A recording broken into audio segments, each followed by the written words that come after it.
And as I got there, he was like, "Can I have your wallet?" Oh, my heart just sank. And I knew it was over. And that was it. He just opened it up. Oh, yeah.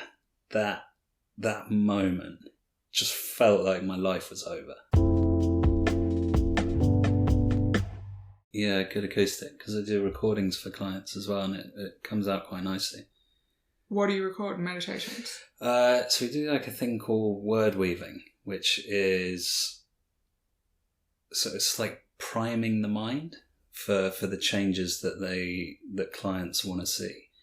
So they have... Cool. I've never heard of this. Yeah, so the guy that started the therapy that I learned, he created it basically. So it's like hypnosis, but it's permissive rather than directive. So I'm not telling you feel less anxious or you are confident, but it's questioning the unconscious. So if there was one thing that would let your mind know quite how confident you could be, what would that be? So it's sort of questions to the unconscious, and it's about priming your mind for making changes. Wait, is that like when you ask yourself, can I keep going? Like if you're running or something and it's getting tiring, instead of saying I can do it, you say, can I do it? Exactly. Or like, Delia, can you do it? Exactly. And so there's things called algorithms of the mind, which our mind are designed to look for. So cause and effect is one of those. So if this, then that. And so it's essentially language patterns that you use in the recordings. And it's not a magic spell. It's not going to sort of immediately make them feel better, but it's about, so you have your problem state. Let's say your problem state is anxiety. And what we're interested in doing is moving them towards the solution state. So the solution state might be calm, confident, carefree. And those words that they're using, you put that into the recording, and it's about helping them to notice what gets them to that stage. How do they elicit those states that are already in them? And they just have to find their own solutions. So yeah, it's about priming their mind for finding those things. So when do they listen to it? So after a session, depending on what we've spoken about, if something relevant has come up, if they've kind of had an insight, then I will write them a recording based on that. So yeah, it depends on how the session goes and what we talk about in that session and what happens. But if you get some good, what you call solution state language, so they come to that insight themselves, then that would go into the recording, and then they listen to that until the next session. Just whenever they have time. Yeah, exactly. Like you'd say once a night if they can. Some clients do, some clients don't, but yeah, the more they can listen to it, the better it is. And how long are the recordings? Depending on what you've spoken about, but around sort of 10 minutes. You don't want it to go on for too long because they're more likely to listen to it the shorter it is. And are you saying their name? Or like what language are you using? Like if you did it for me, would it be like Delia? No, because it's obvious that you would know that it's for you because you're the client, and each one is tailored specifically for you. Uh-huh. So it can't just be a generic recording. It would be whatever solution language you come up with in that session. It would be based on that. So then it would be specific to you. So I don't need to say your name because you would know that it's for you. But are you saying I'm feeling calm, or is it like you're feeling calm? How calm can you feel? It's a question. Yeah, exactly. It's how calm can you feel? Yeah, exactly. So that you know that it's about you. Cool. Yeah. That's so nice as well that you do that. Yeah. No, it's like it works better for some and less so for others. Some clients choose not to listen to it. And again, one of the main things with this therapy, and I guess it's a NLP thing and neurolinguistic, but no failure, only feedback. So if a client finds that it's not working for them or that they don't particularly like it, and that's the same with any technique, like anything that we practice, there's never any failure. It's never that I'm doing something wrong or that the client's doing something wrong, but it's just everything is kind of information, and it shows you, okay, well, this hasn't had any effect. Perhaps we're tapping in the wrong areas, so we need to go in a different direction. Mm-hmm. So yeah, I guess kind of being guided by the client. It's never telling them, I guess no one size fits all, right? It's kind of got lots of different techniques that we can use, and we're guided by the client to find out what is going to work best for them. Mm-hmm. And what is that type of therapy called, that technique comes from? So it's called cognitive hypnotherapy. So the guy that invented it is a guy called Trevor Sylvester. Really interesting guy. So he started off, he was in the police force, and just wasn't really working out for him. He was finding that he wasn't particularly enjoying life in the force, and he started getting into NLP and like doing a lot of self-discovery through hypnosis, and found it really changed his life.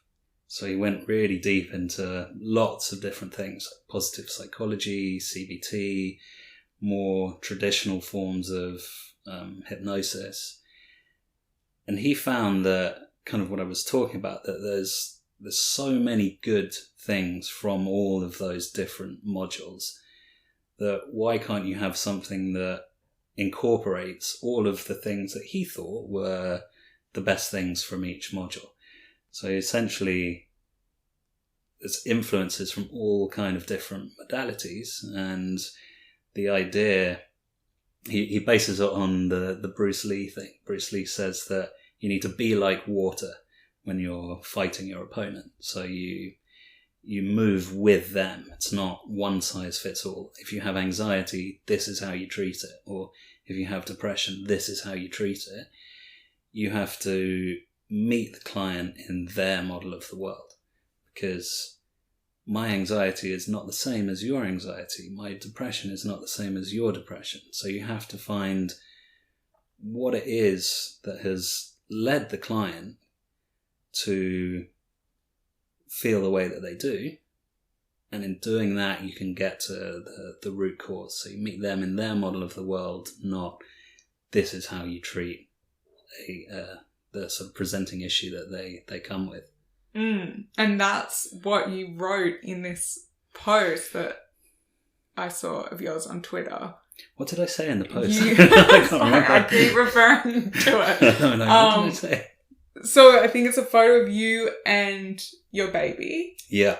And you're saying, you know, before, like, this was like a turning point moment, and you were feeling really anxious. You went to pick up a book, but you're like, no, this isn't going to help. Like self-help, like this one solution fits all doesn't work. And there was one conversation that changed your life, and now you're gone on this path where you realize you help people by meeting them where they are and where their pain is. Yeah. And using, like, that's a signpost of that's where the learning is. Yeah. And then you help them from that point. Yeah. Because that's what worked for you.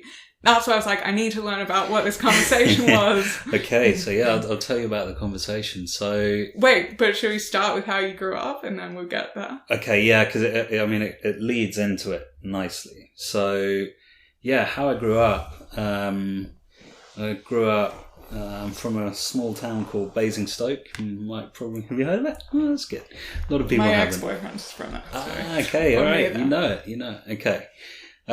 So yeah, grew up there, but went to boarding school from the age of 7. So yeah, proper old school English boarding school. Place called Pilgrims in Winchester, and my story really starts from there. Like the whole reason, my entire life, I always describe it that I felt like I've had this invisible barrier kind of holding me back. I never really knew what it was. Like just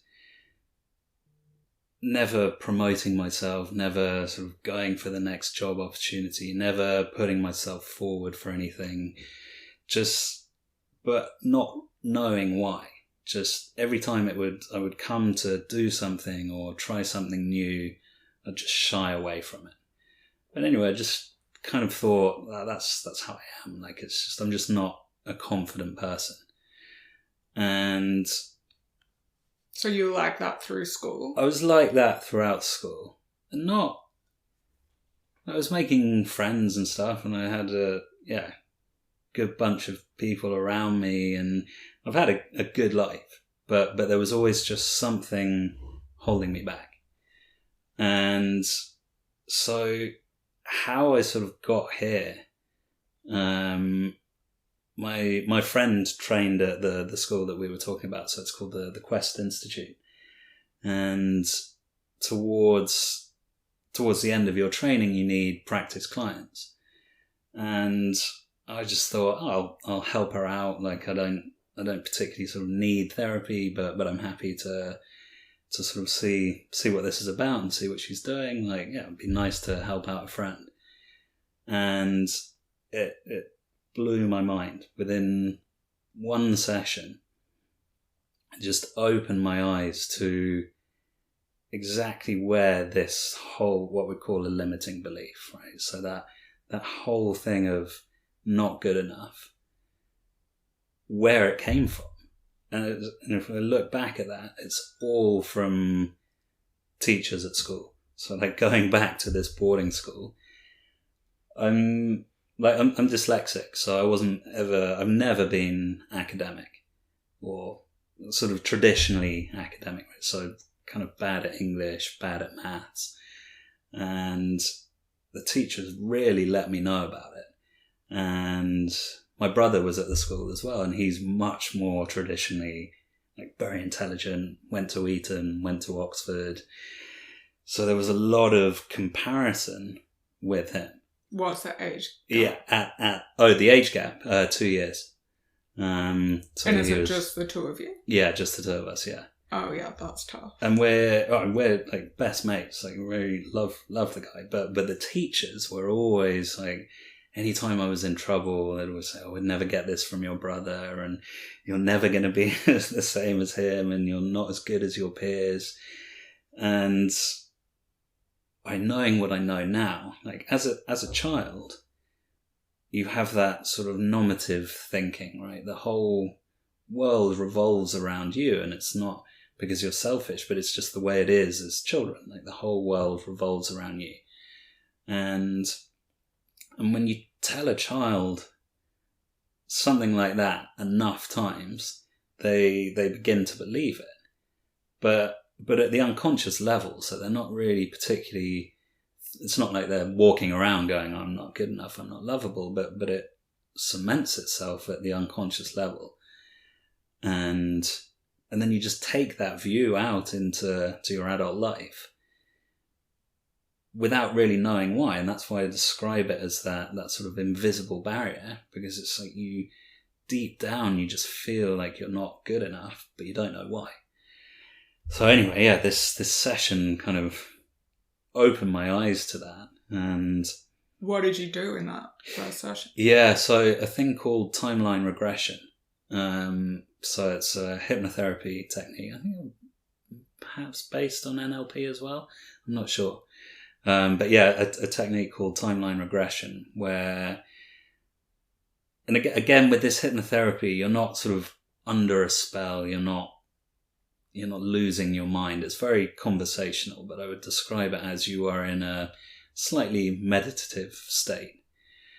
And you first think of a memory, a recent memory that feels like a powerful indication of that not good enough. So for me, I think it was doing a presentation at work, and I used to be really anxious about that.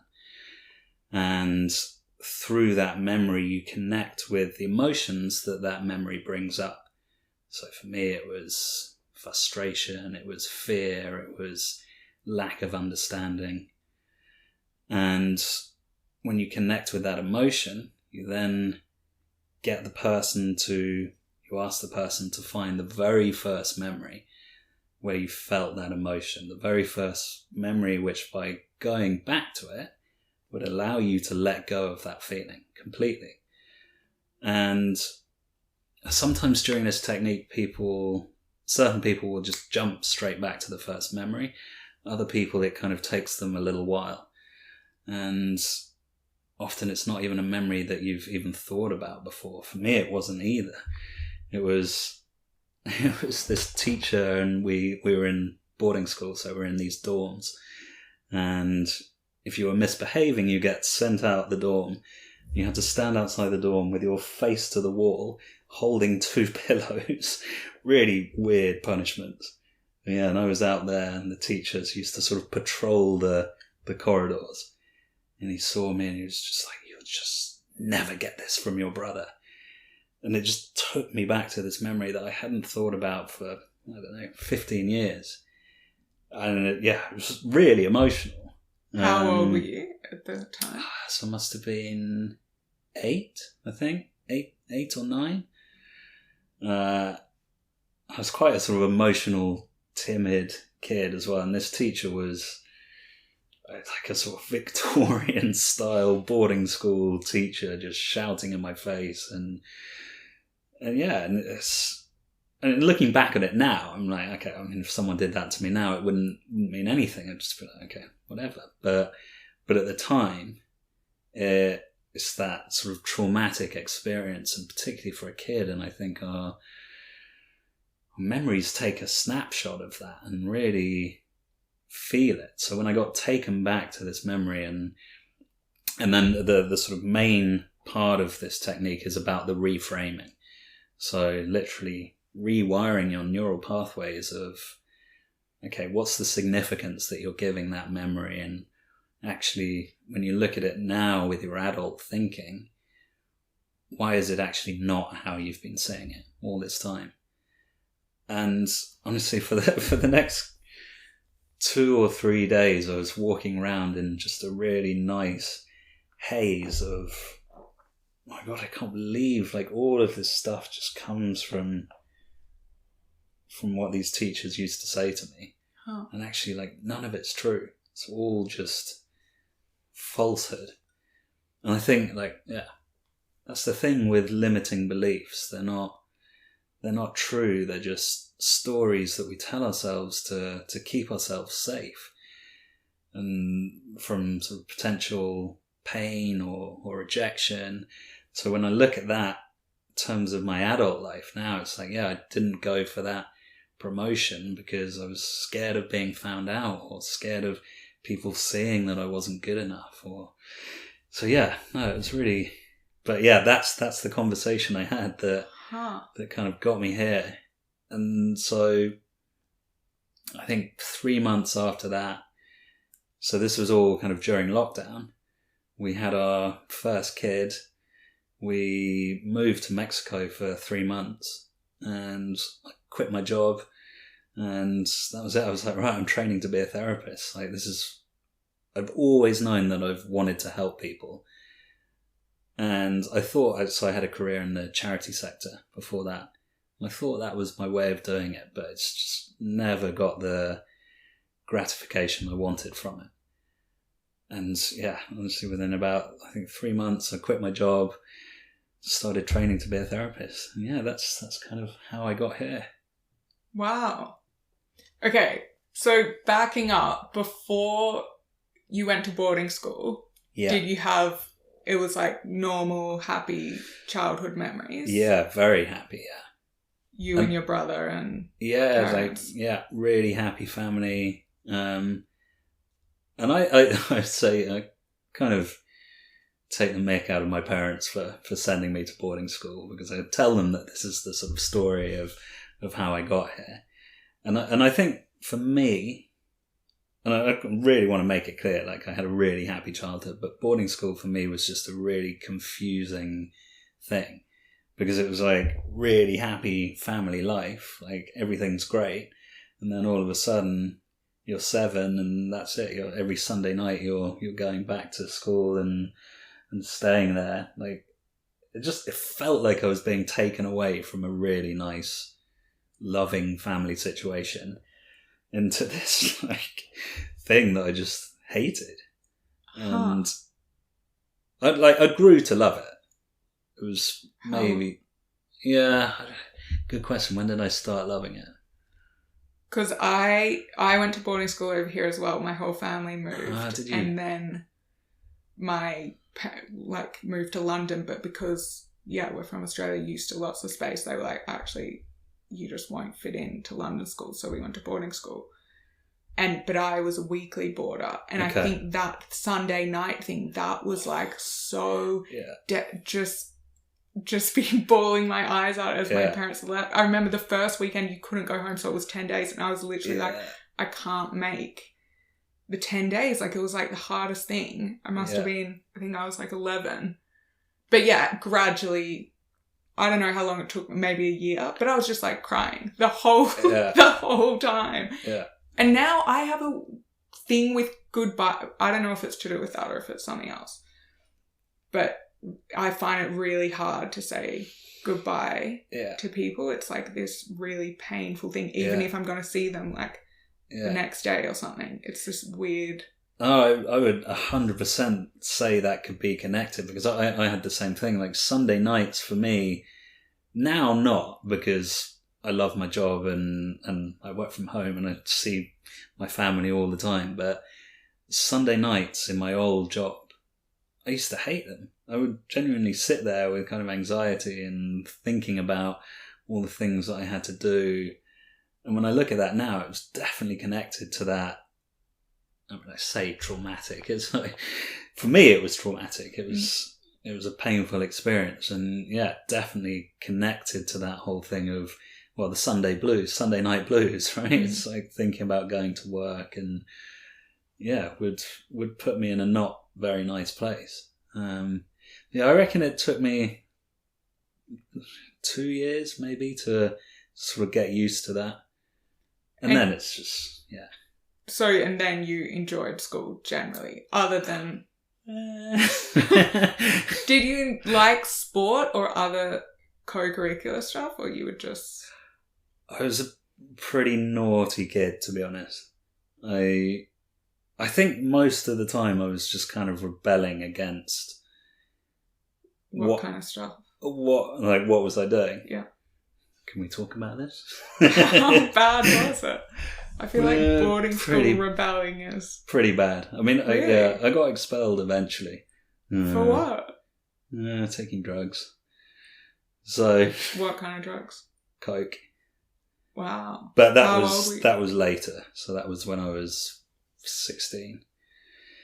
So that was kind of a big part of my journey of getting here as well. Like a lot of, I guess, recovery from what that did to my parents was quite a big...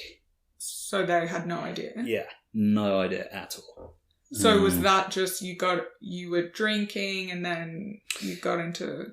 Yeah, I don't really know.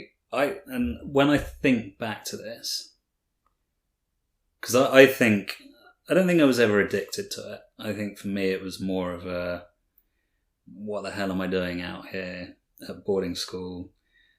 Other people my age are sort of out socializing and learning how to be out in the world, and I'm just stuck in this place in the middle of nowhere. With everyone else? Yeah, with everyone else, yeah, granted, yeah. But I mean, this was my sort of contaminated thinking, I guess, right? It's like I was bigging boarding school up to be this massive punishment in my eyes. But I also think back, and particularly when I treat clients for addiction, I always talk to them about how it's never about the object of your desire. So it's never about gambling, it's never about drugs, it's never about smoking or whatever it is, the drinking, but it's always about some kind of deeper wounding. There's always something there. And I think for me, drug taking all came back to that whole thing of not being good enough.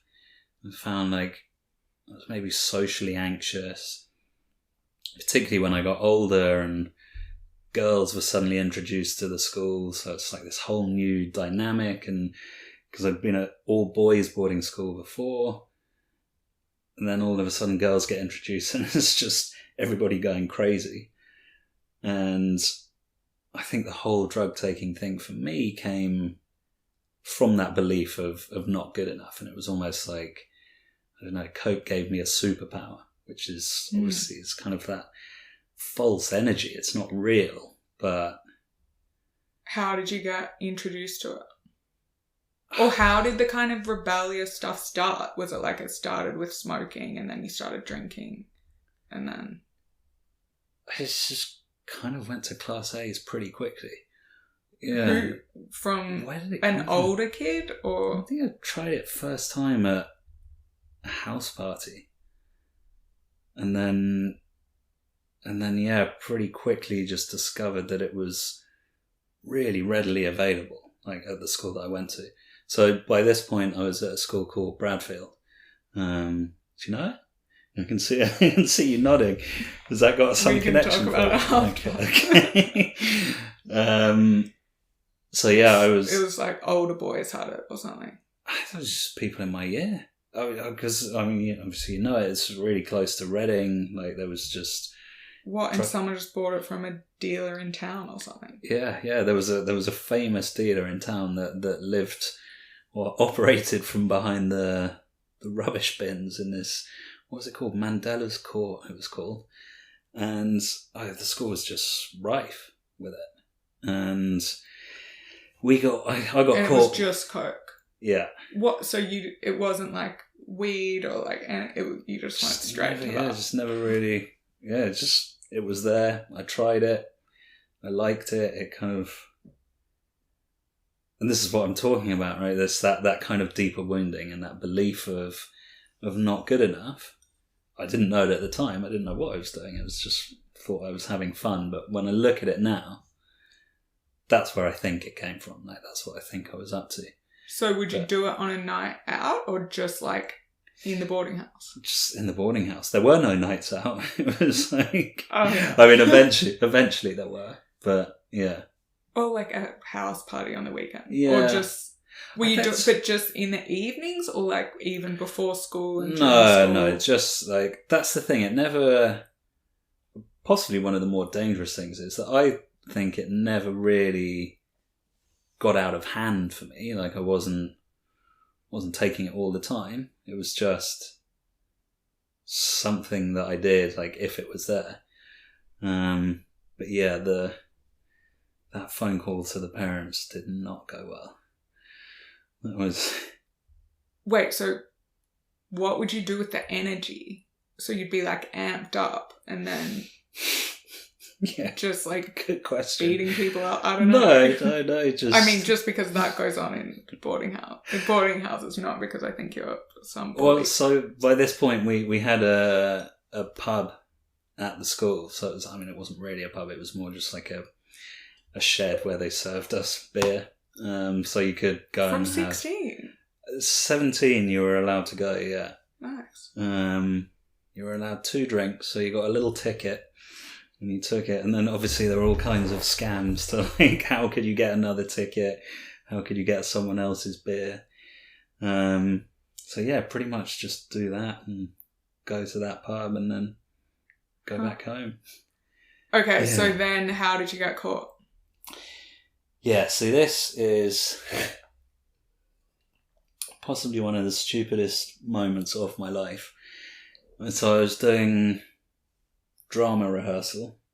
This is getting to the point of doing my AS levels. So yeah, I was 17. And I was doing drama, and we were just practicing our play, no teachers around. I just thought I'd do some to add to the experience. What was the play? Waiting for Godot by... Who is it by? Is it Pinter? It's a really weird play. So yeah, it did kind of add to the experience. I thought nothing of it. Started walking, finished the rehearsal, started walking back to my boarding house. And when I got there, my housemaster was waiting outside for me. I was like, no, he can't know. What? This is just, it's all in your head. He can't know.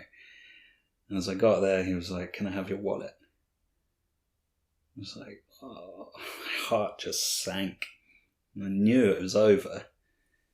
I was like, I tried to make up some excuse. I was like, oh no, I don't have it with me. I think I've left it. And he was like, I can see it. And that was it. He just opened it up. Oh,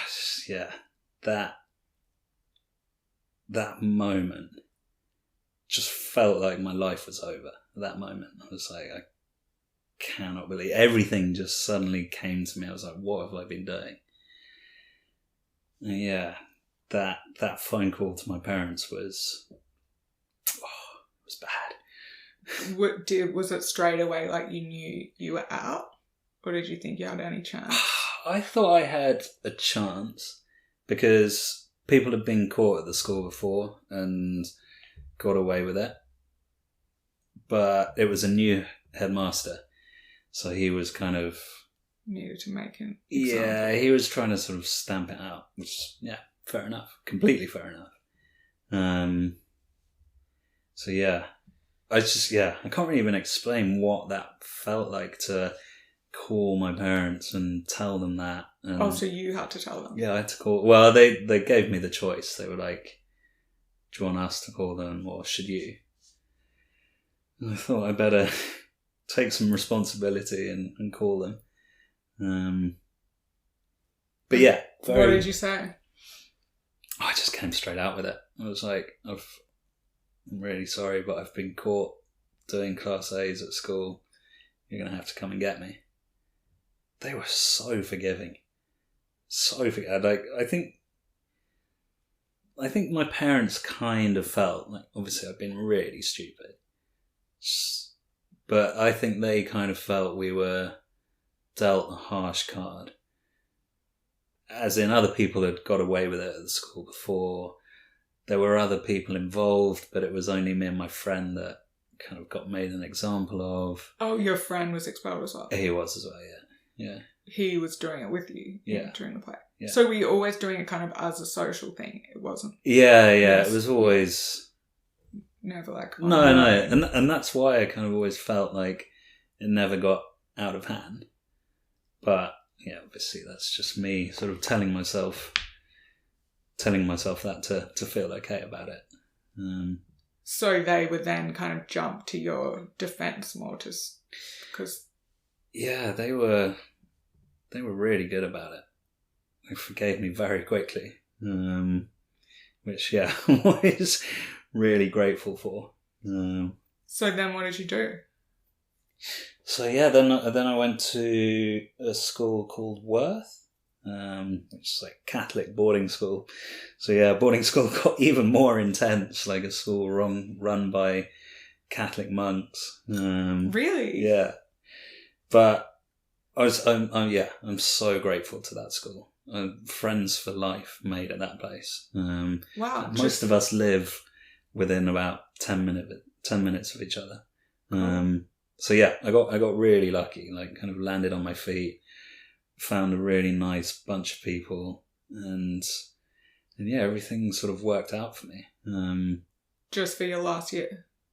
Yeah, so I had to do AS and A2s in the same year, because some of the for drama I had to do that because the drama that I was doing at one school didn't translate to the other school, so yeah, I had to do that. But yeah, other than that, I got really lucky, like really nice bunch of people, and yeah. And then did you stop doing drugs? Eventually. Yeah, I didn't learn my lesson, that is for sure. Not at school, I did. But yeah. Okay, at school, so you like cleaned up your act. At school, yeah. But not on the weekends. Not at the weekends, yeah. Took me something I worked on a lot when I was training to be a therapist. And yeah, again, incredibly helpful, but all sort of pointing back to that limiting belief, right? That whole thing of not good enough, and that almost believing that I needed drugs to be able to talk to people. Yeah. So you kept doing it for years? Quite a while, yeah. Again, just socially? Yeah, that's the thing. Never just sort of on my own. Never just like as a thing that I was addicted to, but it's kind of just a habit or something. Yeah. Or like a clutch kind of thing. Yeah, exactly. Crutch. Yeah. Okay, and then what was your path after school?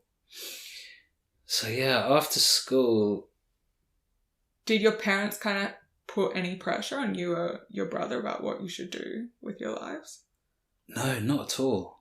Not at all. Very, very sort of supportive of whatever we decided to do.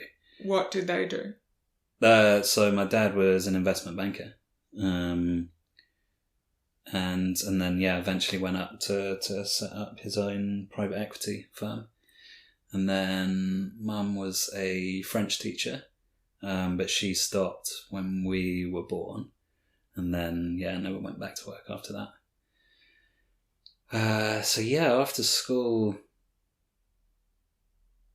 it took me a kind of while to figure out what I wanted to do. In fact, it took me until 2 years ago to really work out what I wanted to do. But like I said, I always knew that I wanted to help people. I just didn't know what that looked like. So I thought charity career would be a good way of doing that. And I think I did really like it. Like the people I worked with were great. Like some of the causes that I worked for were amazing. But it never quite gave me that. At the end of the day, it was still an office job. Like I was working in new business, so I was pitching to companies to work with charities. So never that sort of one-to-one work that I get now. Never really seeing the results of anything that I achieved. I learned a lot from it, and some of the causes that I worked for, particularly Teenage Cancer Trust, doing some really incredible work. So that's what you worked in the whole time up until that? Yeah, for like 13 years. Yeah, quite a while. And I reckon for about probably 5 or 6 of those I was unhappy. Like I knew I needed something else. But that's where that whole sort of limiting belief kept me stuck, I guess. It was just, I always tell myself, it's too late to change careers. Like you're in this now, you've made your decision, you don't have any other qualifications, it's too late to retrain to do anything. Those stories would just play in my head over and over and over again. Because I reckon for about the last 5 or 6 years, I tried 1 year in recruitment, and that just made things a whole load worse. You didn't enjoy it? I got fired from that. It was just from not just not hitting commission, which again didn't really help with the whole belief of not good enough. Just yet another thing that I'd sort of tried and it hadn't worked out. Why did you choose recruitment? Yeah, good question. That's such an English person job. Yeah.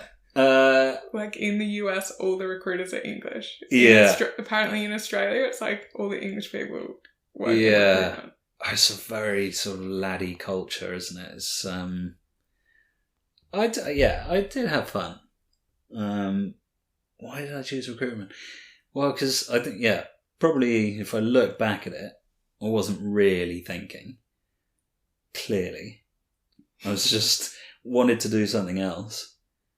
And so I went into charity recruitment. So I was recruiting people into what I used to do. So I was like, okay, well, I understand the job pretty well. I know what it takes to be good.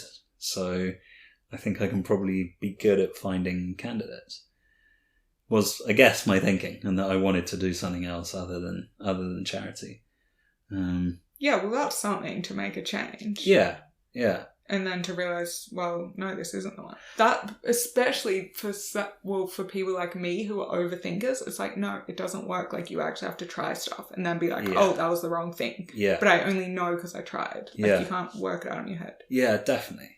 And I don't regret it at all as well. Like, even though I wasn't especially good at it, I learned a lot.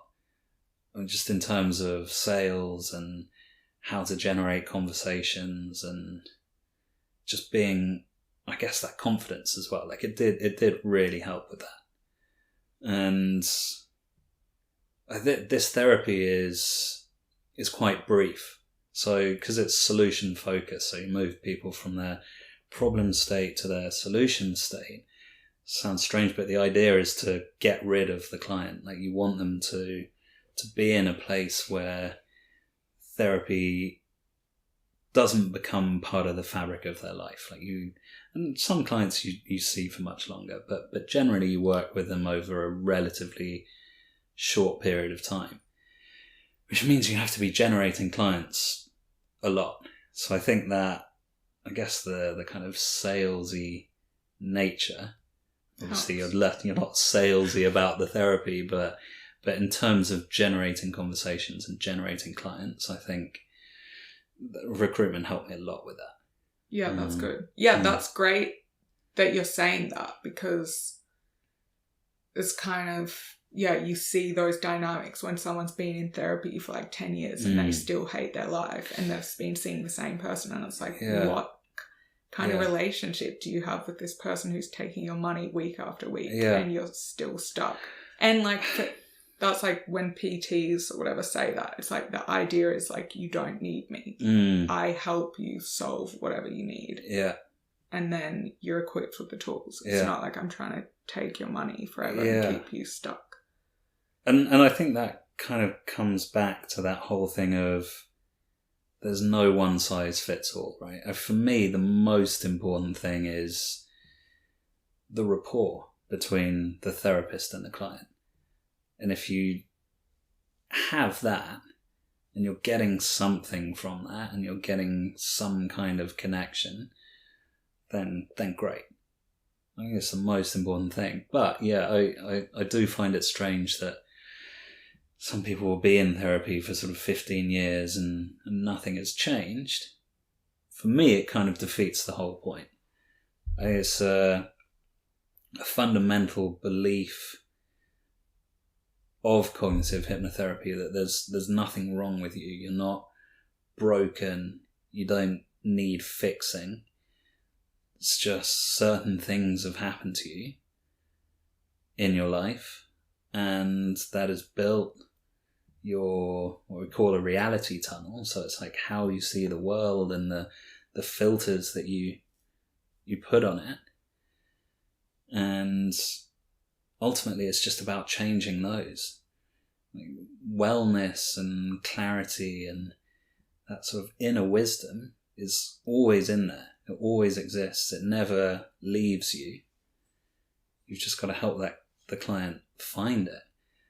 And I guess that's one of the sort of beauties of IFS, right? It's that self. It always exists. It never leaves you. It's just being protected by the other parts and the managers and the exiles, and it's always in there.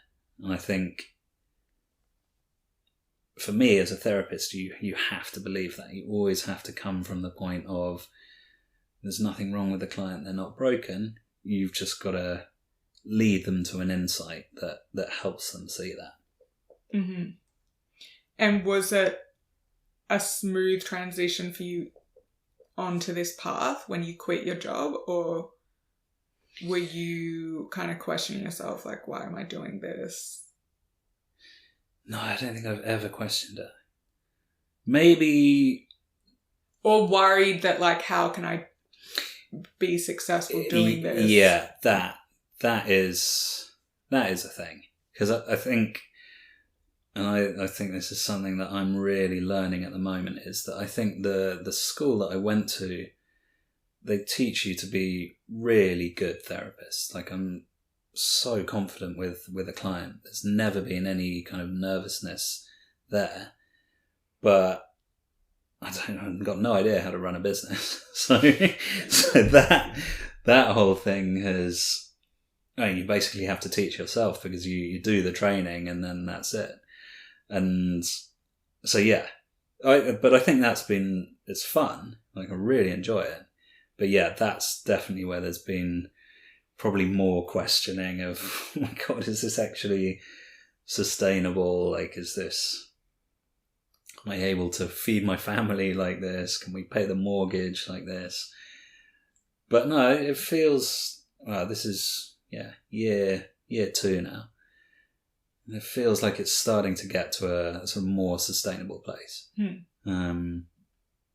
So you that faith in knowing, like, okay, this is definitely what I'm meant to be doing in the world, has kind of got you through the, like, okay, now I need to set up a website and absolutely. I think, and how does all that work?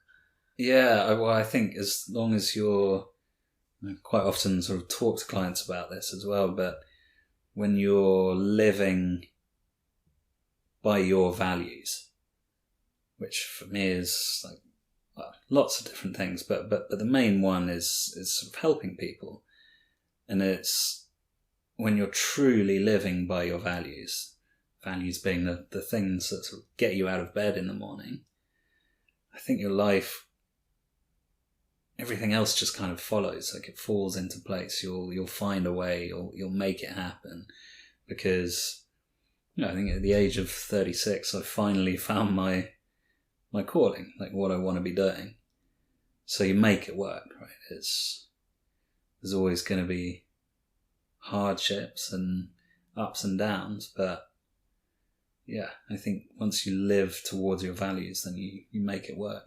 And I guess because, it could look like different things. Like, this is one way of doing it, but you can, I don't know, there are therapists that are like under one company or something, or you can be a therapist in a school or I don't know. So looking at that at the moment in terms of how you diversify.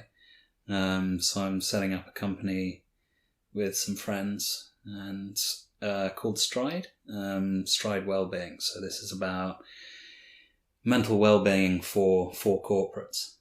So we're going to go in and deliver mental health retreat days. Cool. Based around, well, I think there's sort of a lot of, well, what's the phrase? Mental health whitewashing. So it's companies just kind of doing tick box exercises, and I think there's a real priority for companies to be looking after their employees, and I think we've come a long way, right? Like, things are definitely getting better, but I also think on the other side there's a lot more to be done. So the aim is to sort of start building relationships there and start delivering mental health retreat days, and sort of being there to support companies and help them with that. So that's something else sort of in the pipeline. What would happen on a retreat day? What would happen on a retreat day? That is a good question. Really depends on the company. So the idea is that we're going to have a lot of coaches, therapists, trauma-informed people, but behind us. And we will go in and speak to a company first. Because what we don't want to happen is that this is what our day looks like. This is what we teach you. Do you like it? What we want to happen is, okay, we go in, we talk to the company, we find out what their problems are. We'll do a survey with their staff members to really understand what the problems are. And then from there, we'll build a sort of bespoke package for them.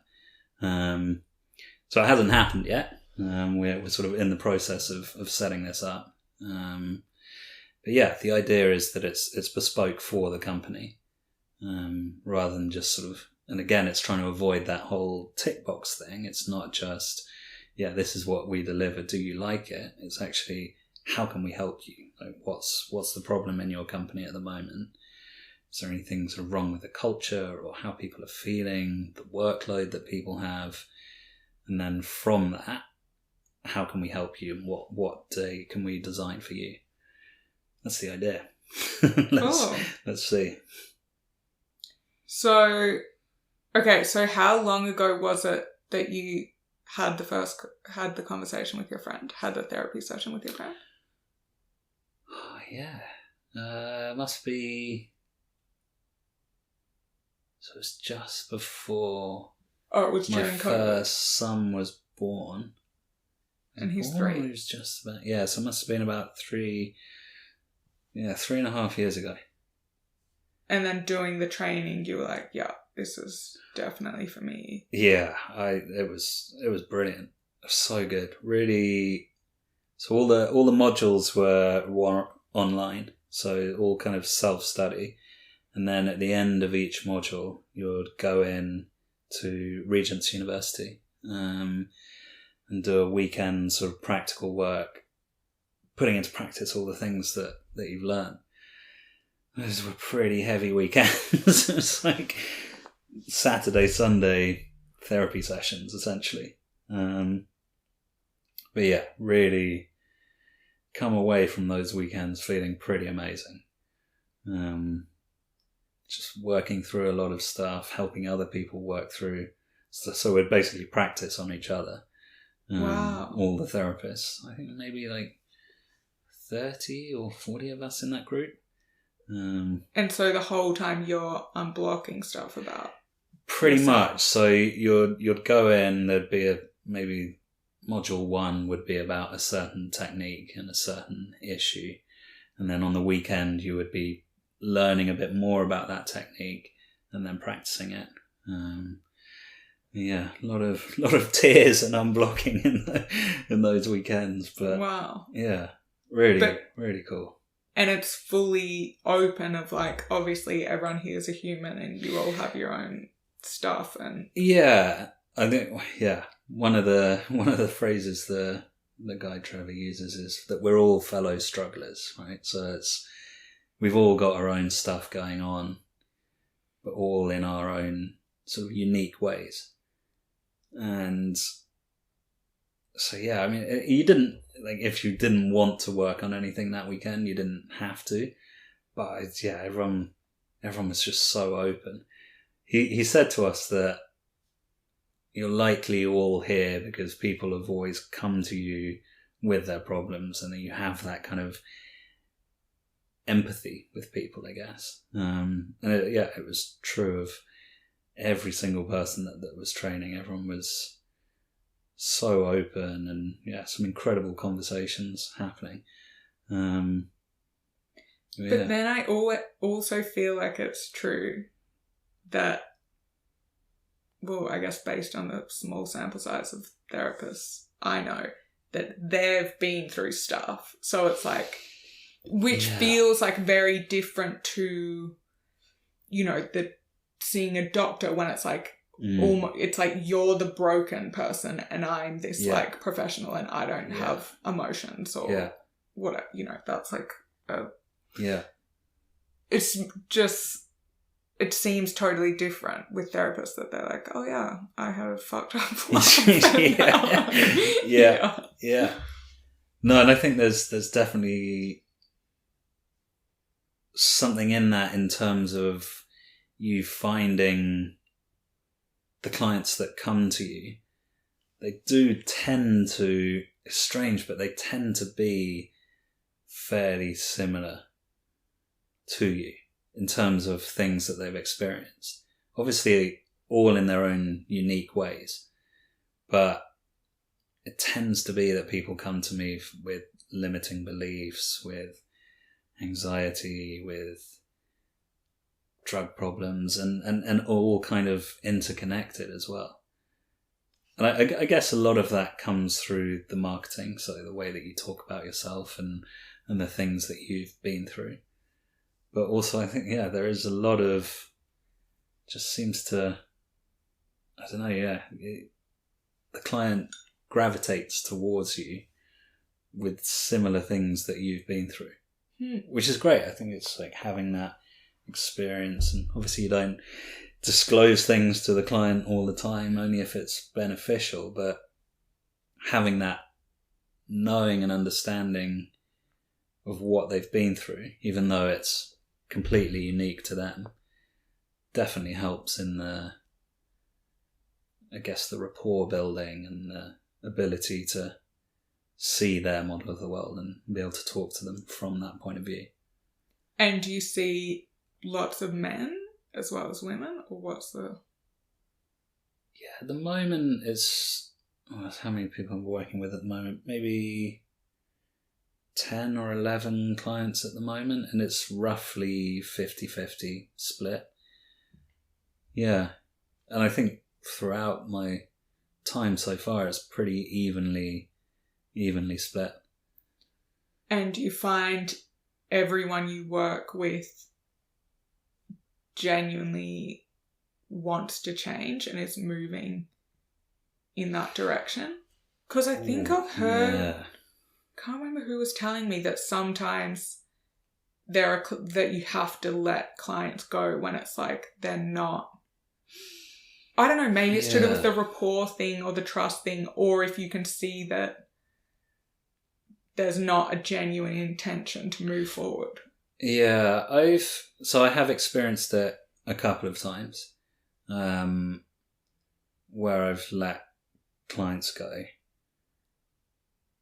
but I don't think it's come from a position of them not wanting to change, more just the rapport hasn't been there, and doesn't feel like anything I'm saying is landing, and it's not resonating with them.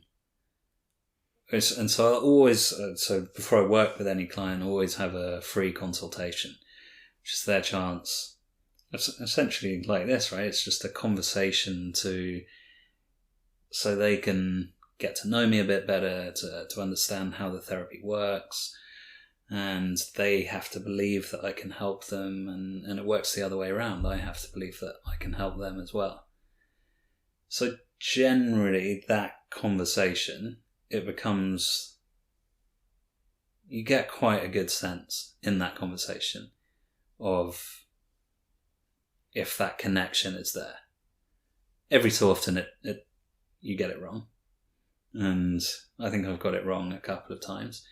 But then it's always, that sort of parting of ways is for the client's benefit. Like, there's no ego here. If I don't think I'm helping a person, I don't want them to keep coming just because, like, in the hope that I'm going to be able to help them. Like I said, it's that solution-focused therapy, right? I want to see that change. I want to get rid of the client. I don't want therapy to become part of the fabric of their lives. I want to get rid of them. So if you're not seeing that, I think it's best for them to sort of stop coming. Yeah. Wow. Yeah, that's great. Because it's obviously against your interests because you do have to feed your family, but you're... Yeah, that's the thing. There's obviously the other side of it is obviously you want the paying clients, but I guess it's all about living alongside your values, right? Yeah, exactly. And I think also having, well, I guess the idea is I want to build a reputation of I actually help people. Like, that's what I'm here to do. And yeah, if you're not getting those results, you don't want... But also I think you don't want the client to start believing that it's something wrong with them. Because if I can't help them, there must be something wrong with them. Because that's not true. Like, that's never true. There's always someone that could help that person. And it's just not always going to be me. It's not always going to be the CBT person. It's not always going to be the psychologist. It's just you've got to find what works for you, I think. And that's really important. You never want the client to sort of feel like if the therapy isn't working, you don't want them to believe that it's something wrong with them. But that's also great that you then don't let yourself believe that you've done something wrong. Yeah. No, I think you have to. Because it's easy to sort of live in the, what could I have done differently? Like, what should I have done? Why wasn't it working? But yeah, I think, really live by the fact that you can't help everyone. But from that consultation, I think you do get quite a good idea of if you can or if you can't. So how do you have that conversation? Yeah, so I tell them a little bit about how the therapy works, like what it is. Sorry. Yeah. I meant, how do you have the conversation that, no, this isn't for you? So yeah, it really depends on the client, but...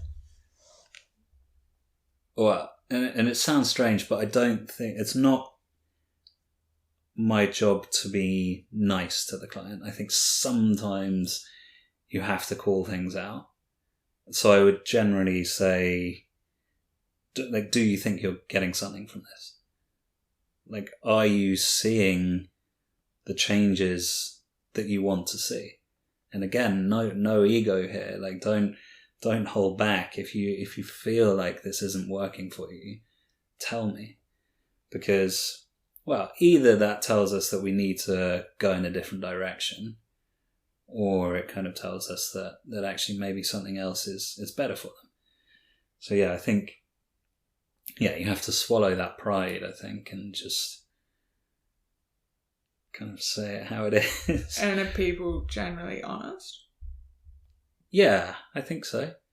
So how many... Yeah, I think I've probably stopped working with 2 or 3 clients, and it's always been a...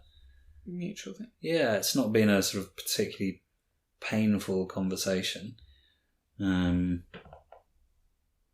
Because do you ever have the thing, like, I've heard of people being dishonest with their therapist, which is like, again, it's like that seems to be like preventing them from actually moving forward if they're not going to tell the truth. Has everyone ever been dishonest with me? I don't know. Now I'm going to question it. I'm going to be like, you telling me the truth? But I guess that would be a connection thing. Like, you would feel, it's like, oh, there's some kind of barrier here that this person can't be over. No, I think that's true. I think you would be able to feel it. And I think generally the sort of clients that come are really committed to it. Like, they, again, maybe it's that sort of, because it's solution focused, it's like, I know that I'm coming to get rid of this thing, whatever the presenting issue is. And what? And I guess that's the thing. A lot of what I'm dealing with is kind of self-sabotaging behaviours, so limiting beliefs or addictions, and the clients are pretty committed to getting rid of that. So they don't really have any reason to lie or not be honest. But I don't know. I think I'd know, but I don't know for sure. Okay, cool. Can I ask you the last 3 questions, or is there anything else you want to add? Please, yeah. How do you stay grounded? Ooh, yeah. That's a very good question. So we legally have to have a mentor. So he helps me with clients if I feel stuck, and I can also get therapy from him if I want it.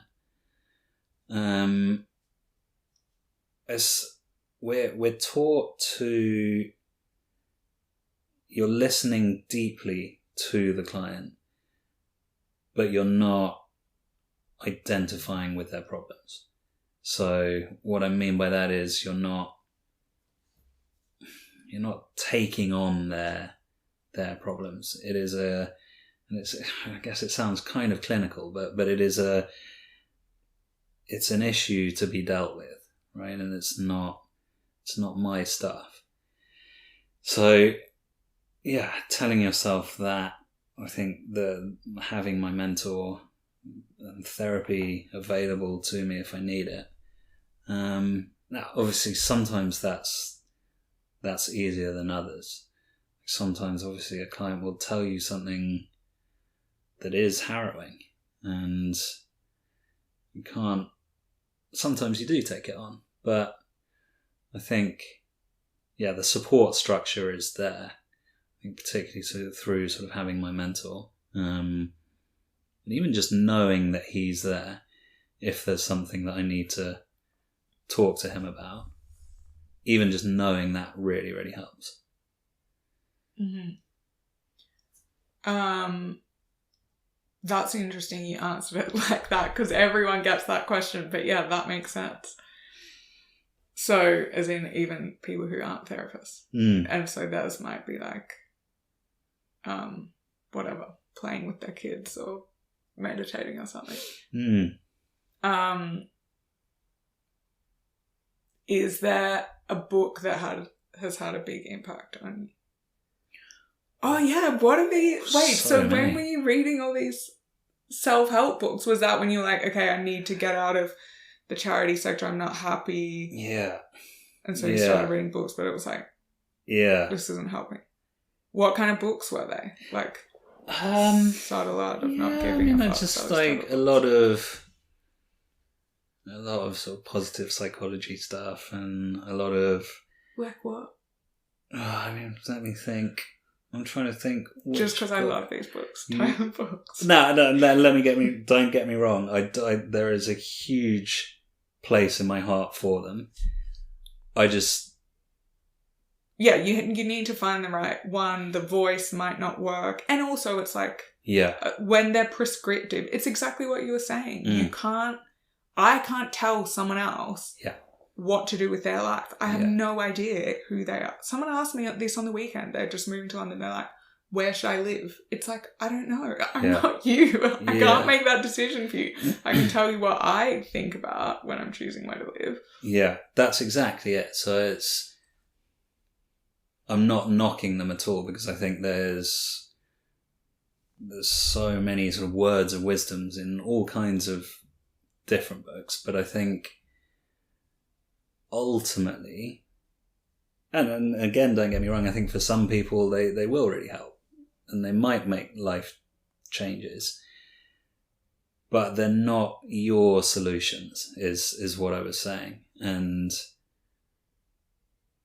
the sort of fundamental principle of this therapy is that I'm not telling you how not to be anxious. I'm not telling you how not to be depressed. You have to lead the client to their own solutions. And that's when I think it really sticks. And they notice those changes because it's their own realizations and it's their own insights. It's not just me or a book kind of telling them. But yeah, is there a book that has changed my life? So there's a book by a good friend of mine called Hazel Gale, and she is trained in this therapy. It's quite parts based actually, so it's called The Mind Monster Solution, and it's a lot about dealing with your limiting beliefs and self-sabotage. So your mind monster is the thing that's holding you back. I haven't really spoken about this, but I had a gambling addiction as well, and it helped me unbelievably with that. So you kind of conceptualize it as a part of you.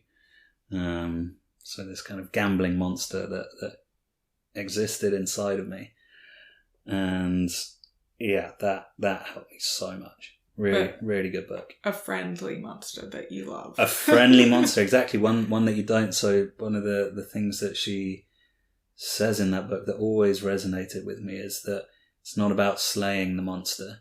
It's about it's understanding it, right? I guess that's the whole IFS thing, isn't it? It's that compassion and ability to understand where it came from. And in that's how you kind of reintegrate it rather than slaying it. And great book, check it out, it's really good. Was that like sports betting or football on your phone? It got pretty bad at one point.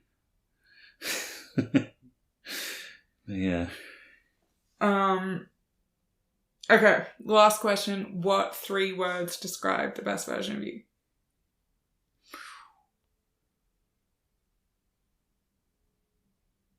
Say loving. So do I need to describe why, or am I just saying the words? Whatever you feel like doing. I think loving, an energy for life, and empathy. So I think like I guess a sort of fascination for understanding, curiosity about people and why we do the things that we do. Cool. And where can people find you if you want them to be able to? Yeah, so LinkedIn and Twitter is kind of where I do all my marketing. And that's how we met each other. It is how we met each other, yeah. And then my website, which is just jimmyhuttontherapy.co.uk. Nice. Yeah. Thanks for chatting. Cool. Thank you so much. Really enjoyed that. Hey guys, thanks for listening to this episode. If you enjoyed it, feel free to share it with someone.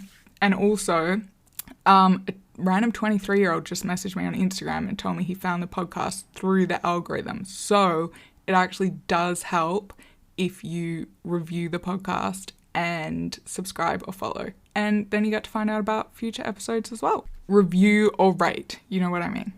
Anyway, it would truly make my day. So thank you in advance.